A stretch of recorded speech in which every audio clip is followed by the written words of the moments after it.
ബലിപെരുന്നാളിനെ വരവേൽക്കാൻ ഒരുങ്ങി UAE. Dubai എമിറേറ്റിൽ മാത്രം 851 സ്ഥലങ്ങളിൽ പെരുന്നാൾ നമസ്കാരത്തിന് സൗകര്യമൊരുക്കിയിട്ടുണ്ടെന്ന് മതകാര്യ വകുപ്പ് അറിയിച്ചു. ദുബൈയിൽ രണ്ടിടങ്ങളിലും ഷാർജയിൽ ഒരിടത്തുമാണ് മലയാളത്തിൽ ഖുതുബയുള്ള ഈദ്ഗാഹ് ഒരുക്കുക. ദുബൈയിൽ UAE ഇന്ത്യൻ ഇസ്ലാഹി സെന്ററാണ് മലയാളികൾക്കായി ഈദ്ഗാഹ് സംഘടിപ്പിക്കുന്നത്.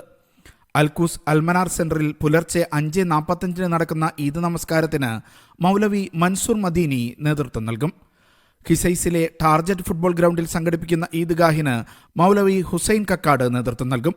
ഷാർജയിൽ ക്രിക്കറ്റ് സ്റ്റേഡിയത്തിന് സമീപത്തെ ഫുട്ബോൾ ഗ്രൗണ്ടിലാണ് മലയാളി ഈദ്ഗാഹ് നടക്കുക. 5:44 നടക്കുന്ന ഈദ് നമസ്കാരത്തിന് മൗലവി ഹുസൈൻ സലഫി നേതൃത്വം നൽകും. ദുബൈയിൽ മലയാളം, തമിഴ്, ഉറുദു, ഇംഗ്ലീഷ് ഭാഷകളിലായി 6 ഈദ്ഗാഹുകൾ ഇന്ത്യൻ ഇസ്ലാഹി സെന്റർ സംഘടിപ്പിക്കുന്നുണ്ട്.